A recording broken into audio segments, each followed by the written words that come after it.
E aí, pessoal, eu sou Alexandre Batista e esse é o Costelinha no Sobrecapa, o podcast de toda segunda-feira aqui no Sobrecapa, no YouTube ou nas plataformas de streaming como Deezer, Spotify, Castbox e iTunes. A diferença é que aqui no YouTube você vai poder ver as nossas caras, mas se você tiver que estar pela rua, saindo ou no trabalho e quiser só áudio, qualquer plataforma de streaming tem o nosso podcast.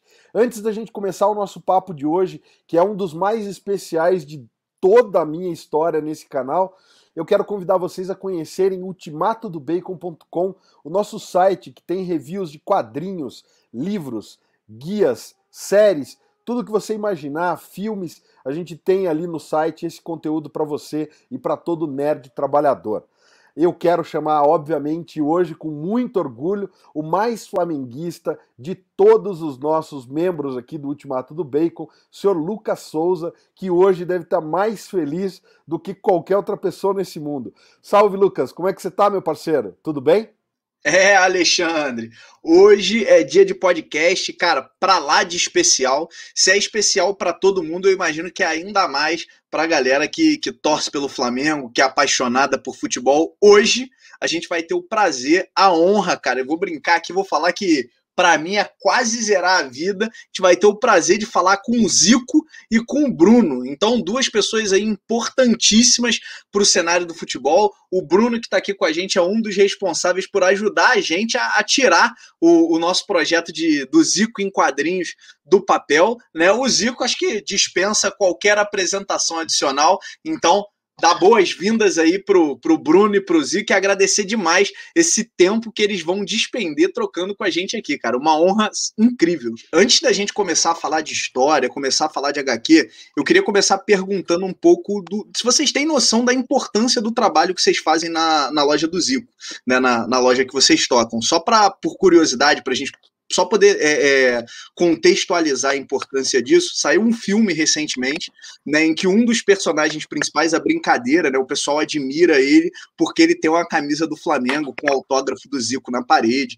Então, o trabalho que vocês fazem de aproximação de fã com o Zico é de suma importância. Né? Antigamente era realmente uma tarefa quase impossível conseguir uma camisa autografada. O Alexandre está aí no cenário dele com a camisa autografada, eu tenho algumas aqui também, então eu acho que é um trabalho de aproximação muito grande. Vocês conseguem sentir essa emoção, esse calor da torcida que acompanha vocês, ou por ser algo online fica um pouco mais distante? Lucas, quando eu estava aí no Brasil, é lógico que é sempre mais fácil, porque você está viajando toda hora, então a gente já sente esse calor humano mais de perto, né? Aeroportos, principalmente, né? Onde você vai, os locais, restaurante, show, teatro, isso tudo, as pessoas falam com você e tal, e explicam. É uma das coisas, por exemplo, eu depois que parei de jogar, que eu vim para o Japão, virei técnico logo em seguida, fiquei muito pouco tempo no Brasil. Então, eu não tinha muita noção, né? Lógico, você tem noção da importância, essas coisas todas que você fez, você sabe que você fez, né? Não sou nenhuma criança para saber o que eu não fiz na minha carreira, mas existem coisas que são a parte um pouco do futebol. Então, eu comecei a viajar e a quantidade de gente que colocou o nome do filho de Arthur é um negócio assim absurdo, tá? E isso é um dos maiores legados que a gente pode deixar, porque um pai, uma mãe, dar o nome em homenagem a um ídolo é uma coisa que isso não tem preço, né? Então, eu acho que aí eu comecei a ter mais uma noção maior de quanta responsabilidade a gente tem no nosso dia a dia, né? Porque se os pais chegam a esse ponto, e nós temos um pai aqui conversando com a gente, o Bruno, que eu tive o privilégio de conhecê-lo e me tornar amigo, padrinho de casamento dele, e tem um Arthur também, mas não é fácil, né? As pessoas mais chegadas, tudo bem, é compreensível, uma homenagem a uma pessoa próxima. Agora, gente que nunca te viu, gente que, sabe, torce por você e tão longe. Então, é lógico que a internet aproximou um pouco, principalmente porque eu, dentro das minhas possibilidades, atendo todo mundo, falo com todo mundo. Então, é lógico que essas pessoas sabem onde é que você está, então vão mais fáceis. Ou quando estou no Rio, todo mundo vai lá no centro de futebol, está sempre cheio na parte da tarde, tem todo mundo para pegar autógrafo, fotografia, camisa, livro, essas coisas todas. Então, hoje eu tenho uma noção total, e tudo que a gente faz hoje, você fotografa, você filma, grava o vídeo, então as pessoas sabem que é uma coisa real, você não está enganando ninguém, né? Então, é lógico que isso também facilita e ajuda bastante essa aproximação. Com certeza. Bruno, bacana. Por favor, você tem um monte de história legal aí, né, cara? De fã que fica louco. Estão me ouvindo bem? Só vou complementar aqui o Zico, que a gente consegue perceber essa força nas ações que a gente realiza no site, né, na loja. Porque a gente percebe pela velocidade, pelo entusiasmo do fã em querer ter alguma coisa do Zico, né? E isso é o momento em que a gente percebe essa força. Produtos que esgotam em horas, em menos de um dia, porque tem autógrafo dele, porque são homenagens a ele. Então, esse é o momento em que a gente, gente do Brasil inteiro, norte, sul, nordeste, sudeste, é impressionante, realmente. Legal demais. Eu quero aproveitar e estender as boas-vindas mais uma vez ao Zico e ao Bruno e perguntar para o Zico como é, depois de 50 anos de carreira no futebol, ser transformado em desenho. Como é se ver em desenho, né? Como é se reconhecer numa linguagem totalmente diversa do futebol, Zico? Não sendo daquela do Zéfiro, né, antiga, aí tudo bem. Mas já tive aqui a experiência, aqui mesmo no Japão, né? Porque vocês conhecem bem a questão do mangá, então já teve nesse sentido. Hoje, alguns livros pequenos foram feitos. É gratificante, né? Porque é sinal de que é uma marca deixada durante tantos anos de carreira, né? E, lógico, você ter a oportunidade de passar também um pouquinho mais, através do desenho, as coisas verdadeiras, né? Eu acho que essa é um pouquinho diferente, porque, na maioria das histórias em quadrinhos, são coisas criadas pela capacidade, pela inteligência de quem escreve. Eu acho que a diferença do que vai ter na nossa revista em quadrinhos, eu sei que foram histórias reais, né? Que aconteceram e que eu não tenho dúvida que isso vai valorizar um pouco mais esse trabalho, né? Eu vou aproveitar, já que a gente começou a falar de história, queria perguntar para o Bruno, para o Zico. A gente está muito acostumado a ver o Zico de campo, né? Então, o Zico, que era praticamente imbatível ali nos gramados, tem gol de tudo que é jeito possível e imaginável. E a nossa ideia é mostrar um pouco das histórias que fizeram do Zico esse ídolo, né? O Bruno, quando a gente começou a conversar sobre o projeto, o Bruno falou pra gente que tinham mais de 60 histórias selecionadas, né? E não é uma tarefa fácil caminhar por essa seleção. E eu queria ouvir um pouco de você, Zico, de você, Bruno. Que momentos vocês consideram marcantes para poder fazer o Zico chegar no campo do jeito que a gente conhece? Né? O Bruno já comentou muita coisa com a gente teve a oportunidade de bater um mega papo de alguns momentos ali legais, mas eu queria ouvir um pouco de vocês, de momentos que vocês falam, que vocês acreditam que tenham sido chaves nessa caminhada aí. A essa altura do campeonato, a gente tentou fazer um recorte ali garantindo que houvesse história de todos os lugares por onde o Zico passou como jogador, né, Zico? Eu acho que a seleção inicial com a história das cobranças de falta em Udine pela Udinese, né, jogando no período que jogou pela Udinese. O dia seguinte lá da atuação do Zico no Japão, que mudou a forma como o japonês lida com ele, e no caso do Mundial de Clubes de 81 pelo Flamengo, a história do avião com o Peu, essas são histórias bem marcantes. Agora, se você for falar de carreira, Lucas, o Zico coçou a cabeça ali na hora, porque é muito difícil, é muita história, é uma geração que, eu posso falar aqui, Zico tem contato com essa geração até hoje, né, Zico? Acho que você pode dizer da dificuldade que é você simplesmente peneirar. Você seleciona 3 histórias aí que você viveu. É difícil. Cada vez que eu encontro o Zico, ele lembra uma nova. Ele fala, mas teve esse dia, porque na minha infância, enfim, tem tanta coisa. Não dá, né, Zico? E tem histórias que são os outros que contam, né? Que eu não lembro mais, que eles vivenciaram, que eles que viram, eles é que falam, que lembram. Então, lógico, pelo fato da gente ter aquela... na época, ter o site, né? Quando tinha o site, eu tinha o meu site, e aí eu escrevia sempre uma coluna, né? do site, sempre tinha o cantinho, que era uma história engraçada. Então, histórias hilárias, né? Essa do Peu, da viagem para o Japão, aí tem história do Raul, tem história do Merica, tem história do Júlio César, então tem histórias 1000 nesse sentido. E o Bruno guardou esses cantinhos todos, ele tem, então por isso é 660.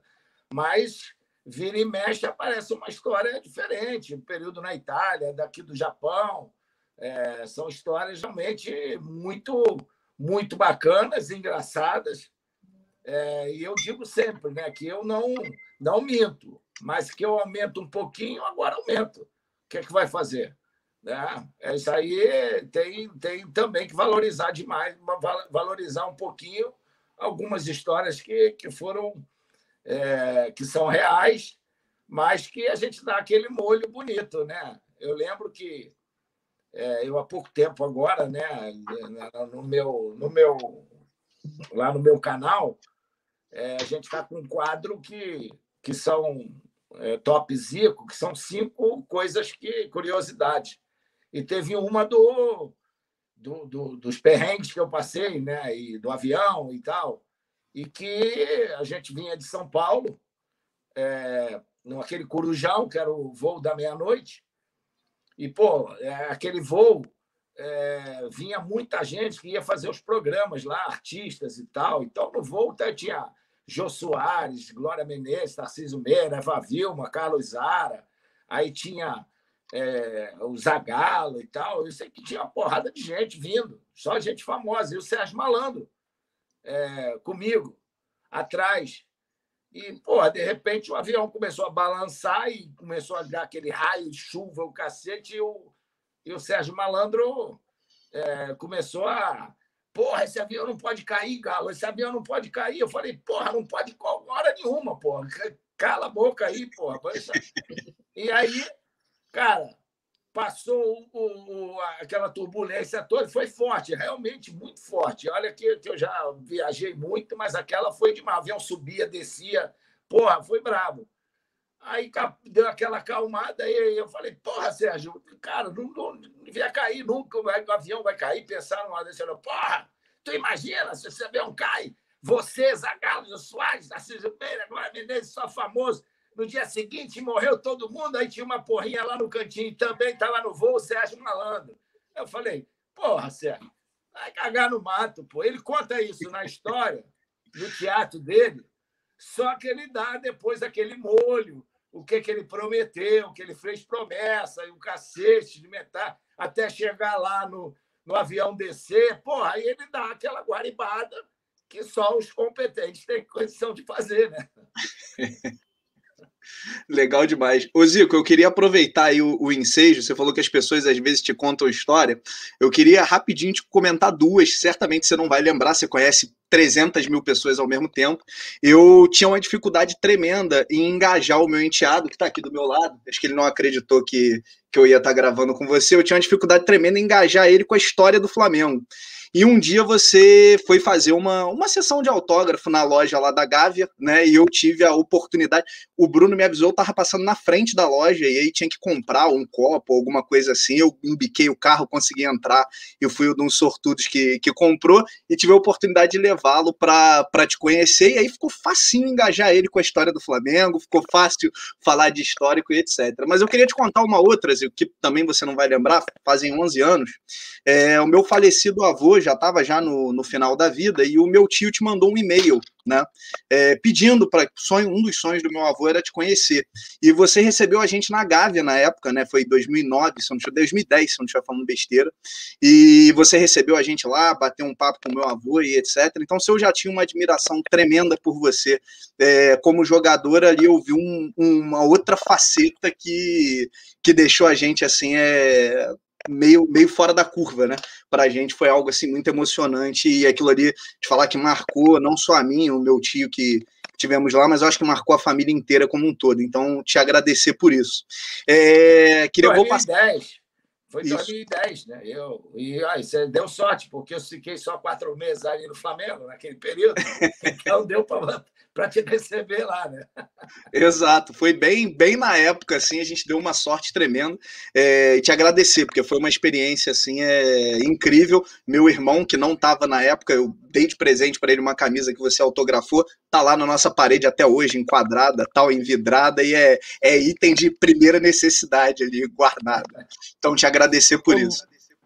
Ô Lucas, eu quero aproveitar esse preâmbulo que você fez para fazer uma pergunta para o Zico, porque a gente percebe isso, né? A gente vê, por exemplo, projetos como o Zico da Aula, que além de ser um ídolo, né, de toda uma geração, e de não só de uma, mas de várias gerações, nos anos 80, no final dos anos 70, anos 80, nos anos 90 no Japão, a gente vê isso, né, que você ainda tem essa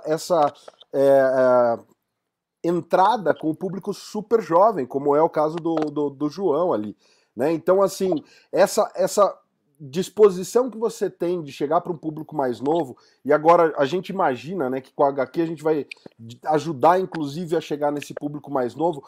Como é isso, Zico, de passar todo esse seu legado para essa geração que não te viu jogar, né? Que tem os VTs ali, mas não é a mesma coisa. Então, assim, como é essa função de mestre para você, passando para essa geração mais nova, todo esse seu legado? Primeiro que eu sou muito grato aos avós e os pais, né? Porque eles é que passam isso para os netos, para os filhos e tal. E também o fato da internet, ter pego um período no futebol onde praticamente tudo foi gravado, tem tudo hoje. Muita gente gravou e hoje muita gente coloca no YouTube e tal.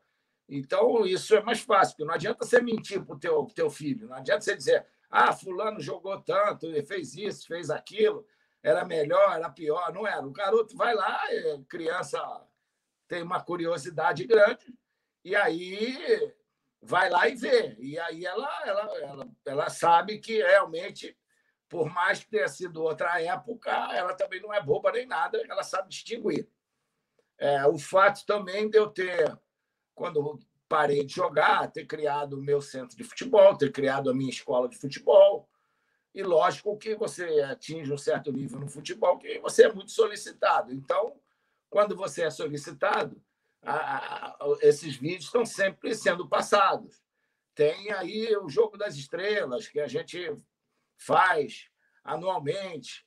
Quer dizer, tem diversas coisas que me aproximam das crianças. E eu digo que me aproximei ainda mais da criançada quando eu fui visitar, eu fui fazer uma ponta lá no Detetive do Prédio Azul, porque eu fui ser professor da Sol e ensinar ela a fazer gol, dar aula para ela. Então, a criançada toda, eu fui nas águas, né? Todo mundo da criançada sabe quem é o Zico também por ter visitado o Detetive do Prédio Azul, né?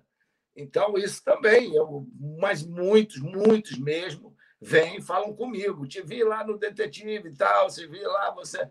E isso é bacana, isso é bonito, porque isso marca também, né? E aí ela se interessa. Poxa, por que esse cara foi lá ensinar Sol? Quem era ele? Aí procurou saber.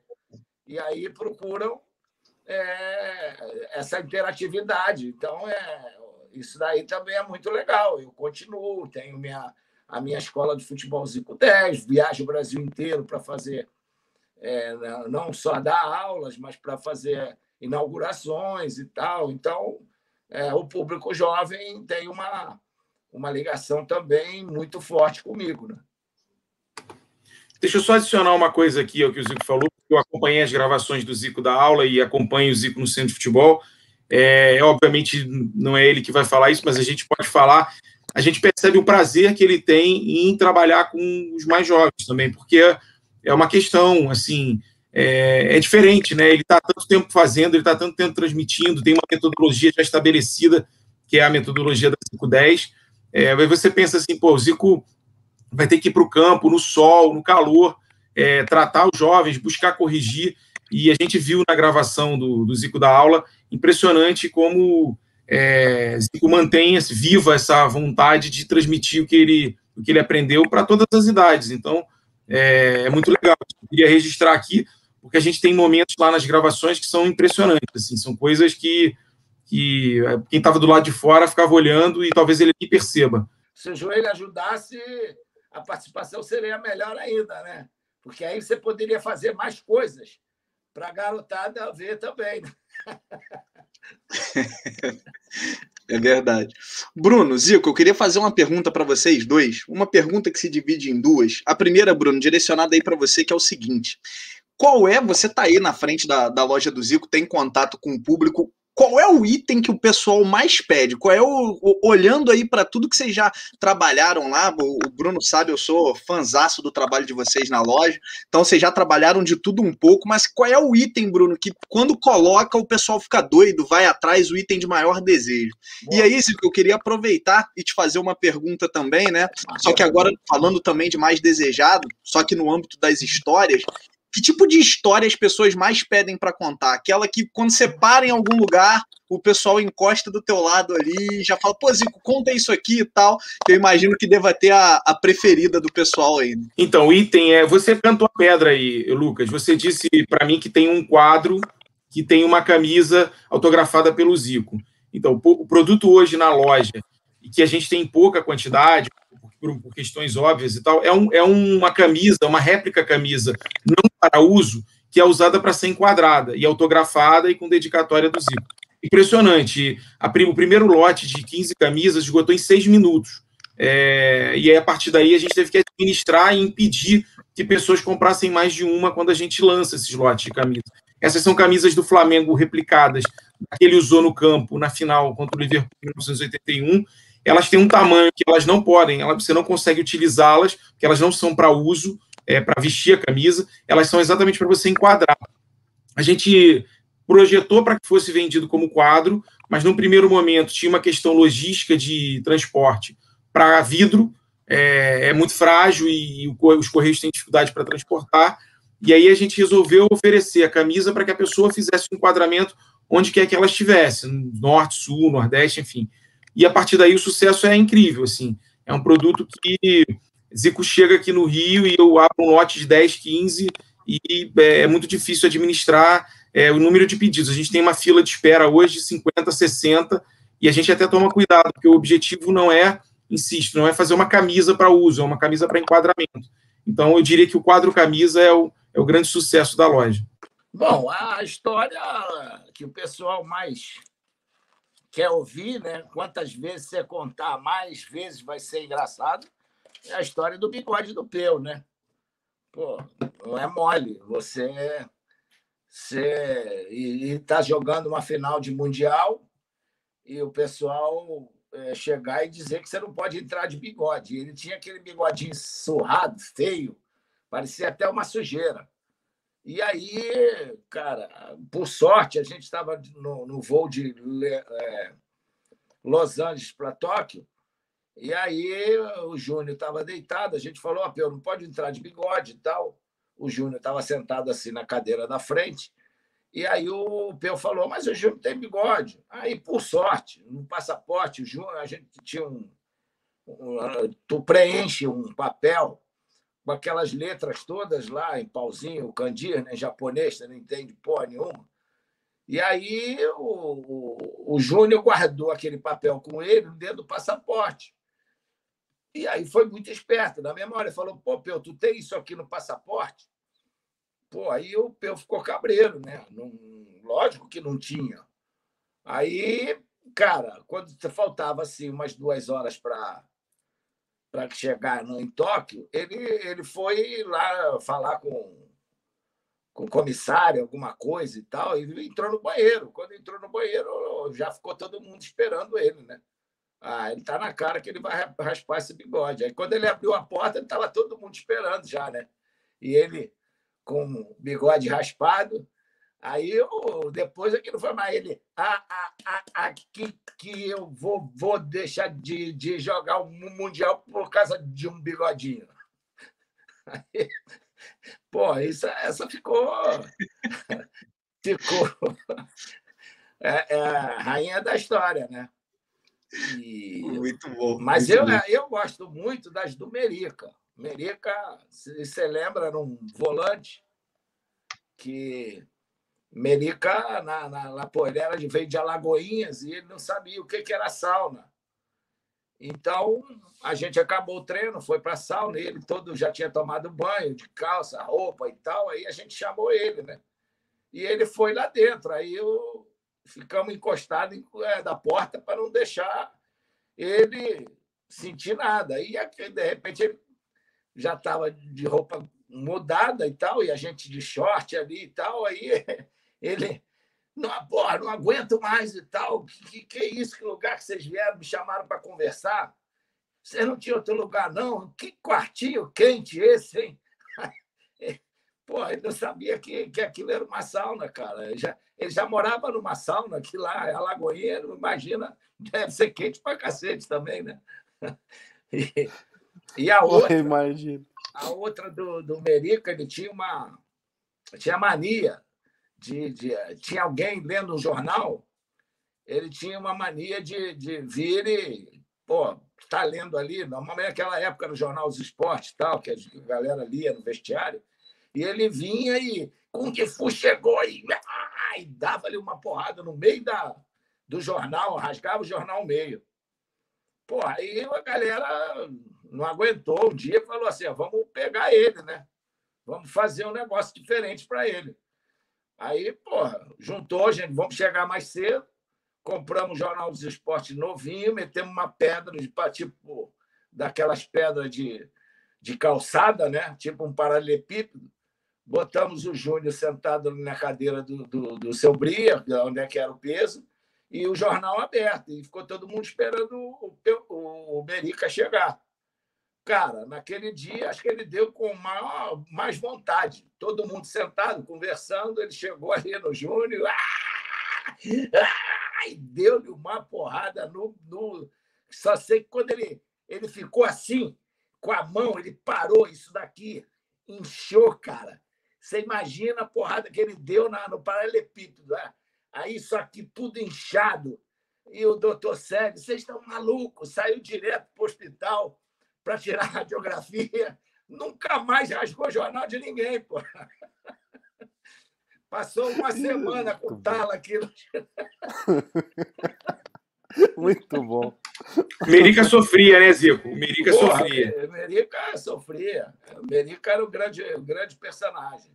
Ele e o Peu. O Peu também. O Peu é outro personagem. O Peu é muito engraçado que, de vez em quando, ele fala assim... conta outras histórias de outros jogadores, mas diz que sou eu. Pode contar e diz que sou eu. Que aí, quando você conta a história minha, o pessoal vem aqui fazer entrevista comigo. Esperto da parte dele. Muito bom. Zico, eu queria te perguntar uma outra coisa, porque assim, aqui no Brasil a gente tem uma dimensão muito grande do quanto você é um ídolo para toda a torcida brasileira e especialmente para massa rubro-negra, né? Quer dizer, não é incontestável. Mas outro dia eu estava vendo um vídeo, inclusive o Lucas que me mandou, mostrando a sua despedida dos gramados no Japão. E eu acho que aqui no Brasil o torcedor brasileiro não tem a dimensão do carinho e da devoção do torcedor japonês em relação a você. Eu queria que você falasse um pouco de como é a tua relação com o torcedor japonês do Kashima ou do torcedor de futebol japonês de uma forma geral. Não, aqui é de todo torcedor, não é só o do Kashima, não. Eu acho que agora aqui no Japão transcende. E é um negócio assim absurdo, né? Eu para eles, muita gente nem chama de Zico-san, chama de Kami-sama. Kami-sama seria o deus do futebol, mas não o deus que nós temos, Deus lá de cima. Por favor, nenhuma comparação em relação a isso, nada a ver. É que eles acham que eu fui o grande nome do futebol mundial que acreditou no desenvolvimento do futebol japonês, foi lá jogar com eles, jogou na segunda, jogou na primeira, começou o profissionalismo. Então, eles me chamavam aqui de Kami-sama, o deus do futebol para eles. Então, só para você ter uma ideia do que eu represento para o meio do futebol. E aí, com aquela coisa, Kashima e tal, lógico, havia os adversários, mas quando eu fui para a seleção, para ser o técnico, e os resultados foram maravilhosos, aí virou uma coisa nacional. Aí você começa a fazer outro tipo de entrevista para outros locais que não só o futebol. Então, você entra na casa das pessoas que não são ligadas ao futebol, mas sabem quem você é, te conhecem e tal. Então, é um negócio realmente fantástico, é um respeito, um carinho, uma coisa que só quem está por aqui mesmo sabe o que eu represento aqui para o Japão, né? Para o futebol japonês. Então, eu tenho um diploma e um troféu que foi dado pelo imperador, né? Pelos serviços prestados ao... Ele não diz nem ao futebol, ao esporte japonês. Então, isso essa comenda poucos têm aqui no mundo, né? Normalmente são comendas que são entregues a presidentes da República, assim, a personalidades que visitam o Japão. Então, é um negócio assim fantástico, né? E tem, inclusive, uma das histórias aí da revista que eu falei para o Bruno, que eu conversei com ele, que lógico, o futebol, quando eu cheguei, um percentual muito pequeno para a população de gente que acompanhava futebol. Eu vim para cá em 91, 16 anos depois, era o esporte mais praticado e tinha mais de 6 milhões de jovens, crianças, praticando futebol. Ele não era o mais assistido, continuava sendo beisebol, mas em termos de prática, o futebol estava disparado na frente. E dos 5 maiores públicos da principal televisão daqui, 4 foram jogos que eu estava dirigindo nas eliminatórias para a Copa do Mundo. E o primeiro, disparado, foi o jogo que nos levou lá para a Copa do Mundo de 2006. Então, quando aqui tudo é dentro de um horário, né? O trem sai 9h03, né? O ônibus sai 8h17, o Shinkansen lá, que é o trem-bala, sai 12h22. E se você chegar a 12h22 e 30 segundos, o trem já foi embora. Não tem jeito mesmo. É aquele horário. E eu, antes de começar a J-League, eu ia tudo que é lugar, supermercado e trem, andava de trem, ônibus, andava naquele trem brabo, que para ir para minha casa é aquele tipo das 5 horas, 6 horas aí na Central do Brasil, né? Que o nego vai, você fica ali na estação, o nego empurra e te joga e você vai junto. Então, eu estava numa vida muito gostosa, né? Voltando a ser uma pessoa normal dentro do cotidiano. E aí eu não lia muito jornais japoneses, não tinha um jornal aqui que tinha alguma coisa em inglês, mas saía sempre 2 dias depois. Às vezes, o cara que trabalhava na Varig, que trazia o jornal o Globo para a gente, Jornal do Brasil, que a gente via com 2 dias de atraso. Então, veio o primeiro jogo da J-League, nós jogamos contra o Nagoya, o time do Lineker, e eu fiz 3 gols. Né? E, lógico, alguma coisa saía na televisão, não tinha muita televisão, não entendia nada, não via nada da televisão, eu via os filmes e tal. Aí, na segunda-feira, foi folga, e na terça eu tinha que ir para Kashima, porque nós tínhamos outro jogo na quarta-feira. Então, eu já ficava concentrado lá. O meu trem era 9h03, da estação que eu morava. Quando eu fui andando de casa, eu já começaram as pessoas me olhar assim, diferente. Eu cheguei na estação, tu tá ali, troca lá o dinheiro e tal, a passagem. O nego já olha, fica te olhando. Eu ia lá para frente, porque eu tinha que fazer 8 estações, depois uma baldeação. E aí, quando eu entrei no primeiro vagão, já o trem já vinha com um pouco de gente. Cara, aí quando você entra, japonês daquilo. Aí começaram. Aí que eu fiz cochichada ali, Dico-san. Aí eu, sim, sim. Aí pega, não sei como, o japonês pode estar nu, mas ele tira o esquichi, que ele chama, uma cartolina, aquela caneta de escrever e uma máquina fotográfica. Todos eles têm isso. Aí começa a tirar foto daqui. E aí tinham mais 8 estações. E aí saía a gente, entrava a gente, e já viu que os caras... Aí eu estava só imaginando que a outra baldeação era aquele trem brabo do povão. Aí eu falei, como é que vai ser? Aí eu saltei na estação e fui direto pegar um táxi para ir para Tóquio, onde é que eu pegava o ônibus para ir para Kashima. Aí eu fiz isso, né? Desci e tal. E aí, quando eu peguei o táxi, o motorista já olhou, eu falei para Tóquio, estação e tal. Aí ele, Dico-san, o Medeton, quer dizer, parabéns aí pelos gols e tal. Aí eu, tudo bem, fui embora. Quando cheguei na estação de Tóquio, era aquela coisa, tinha ônibus para burro, tudo aquelas linhas, né? E aí, nego não parava de pedir autógrafo e tal, e eu depois que eu peguei o ônibus para Kashima, já era direto, não tinha mais problema. Né? Aí dei autógrafo, tirei foto com quem quis e fomos embora. Aí, quando eu cheguei no clube, eu perguntei, o Zen, o supervisor, aconteceu isso, não dá para entender. Ele falou, peraí, olha aqui. Aí me trouxe uns 10 jornais da segunda-feira. Aí tinha fotos minhas desse tamanho, comemorando e tal, só falava em mim e tal. Eu falei, agora estou perdido. Acabou minha privacidade. Eu não pude mais andar de trem, andar de ônibus, aí eu passei a sofrer um pouco mais, porque eu tinha que vir de carro de Tóquio para Kashima, são 110 quilômetros. Aí arrumei um quarto na concentração, então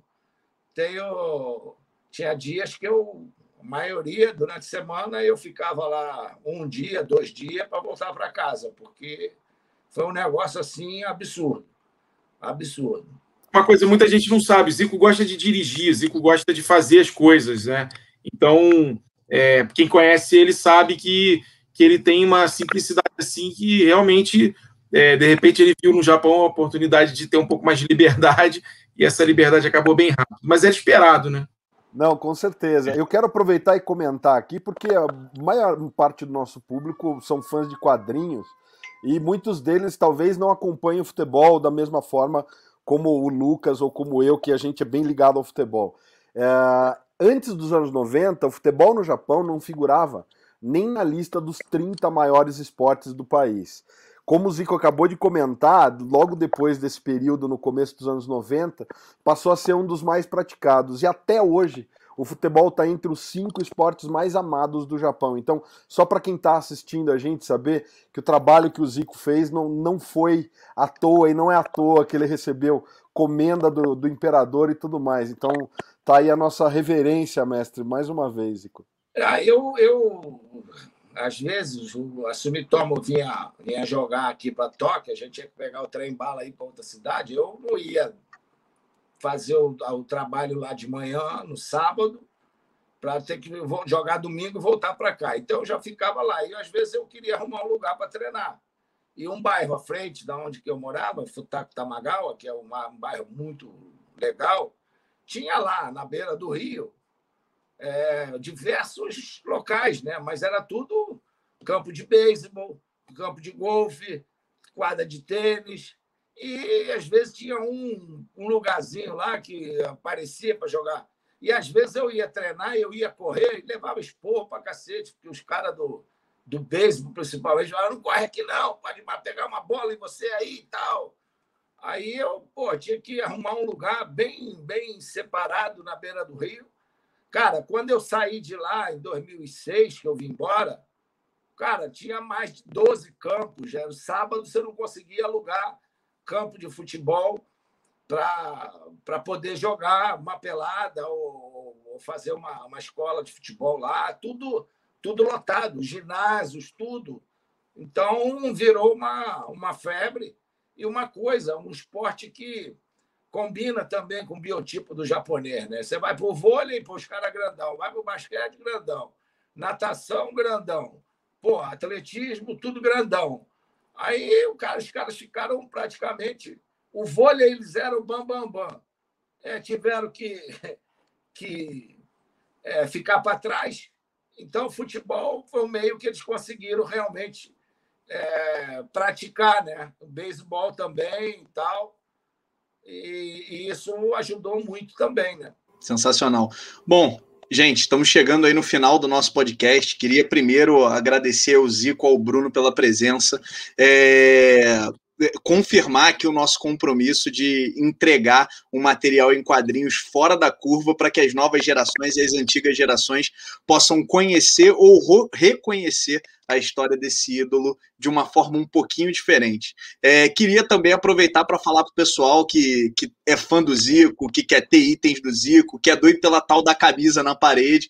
Fica ligado na loja do Zico, porque tem muita coisa legal lá. O trabalho que o Bruno e o Zico fazem lá é fora da curva. Vem itens assim, colecionáveis, de todos os formatos que vocês puderem imaginar. Eu, por exemplo, tenho aqui em casa uma réplica da Taça da Libertadores, né, que é também um item de primeira necessidade para os flamenguistas. Então, agradecer aí, Bruno, Zico, muito obrigado por estar aqui com vocês. Se vocês quiserem deixar algum último recado aí para a nossa audiência que acompanha a gente, é um prazerzaço.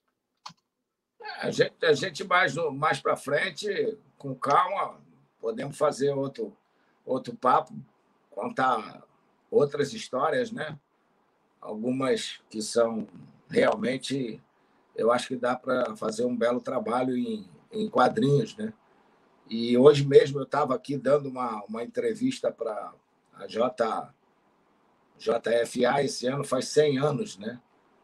E de quando eu vim para cá são 30 anos. Eu vim em 91. Aí o cara falou, essa ligação com o Japão é 31. Eu falei assim, não, são 30 anos, são 40, porque eu em 81 vim aqui com o Flamengo, ser campeão do mundo aqui. Depois, em 88, eu vim à Copa Kirin, que eu joguei contra a seleção japonesa. Então, conheci mais de perto, enfrentando o jogador japonês. Então, são 40 anos de conhecimento. E aí o cara perguntou, saiu aqui no jornal, nas revistas, que você ainda tem aquele carro, o Toyota, o Celica. Eu falei, é verdade, eu tenho. E, inclusive, uma novidade para vocês, porque eu tenho o filho do Nelson Piquet, tem uma empresa que faz miniaturas, e ele fez a miniatura desse Celica. Então, mandei a foto lá para eles e tal, ficaram todos felizes. E botou lá na loja para vender, e me parece que a quantidade foi toda embora, que estava no limite. Então, é mais uma ligação boa que a gente tem aí com o Japão, né? E com a loja, né? Porque você falou da réplica da Libertadores. né? Da Libertadores, não, da Toyota, da Copa Toyota. E aí tem essa também. Agora você tem a miniatura do Toyota Celica que eu ganhei aqui em 81 com o Flamengo. Zico disse tudo, só agradecer aqui a vocês. É sempre bom poder falar da história do Zico, eu sou suspeito para falar. O Zico falou já, meu filho se chama Arthur, tem uma amizade com o Zico de muitos anos. A loja é uma forma também da gente expressar essa comunicação com o fã, e eu tenho certeza que a HQ vai seguir esse caminho, e a gente certamente vai fazer um projeto bem bacana aí para lançar mais para frente. Obrigado. Prazer grande, Alexandre, Lucas. Eu quero agradecer mais uma vez, Zico, a tua disponibilidade de falar com a gente. Para mim está sendo de fato um sonho realizado. Falar com os nossos heróis de infância eu acho que não tem sensação melhor na vida. E quero agradecer o Bruno também por estar dando esse suporte, esse projeto todo que a gente pensou e sonhou em fazer. Bruno, sem você a gente não teria dado meio passo para frente, então obrigado, porque você está sendo o maior pilar desse projeto em ajudar a gente a tirar Zico, 50 anos de futebol em quadrinhos do papel. Obrigado mais uma vez, pessoal. E a gente agradece também a você, se você ficou até agora com a gente agradece a sua audiência, a gente convida mais uma vez a visitar ultimatodobacon.com, conferir os nossos outros conteúdos e conferir também os outros vídeos do canal, clicar no logo do Sobrecapa para se inscrever se não for inscrito, e até a semana que vem, galera. Valeu!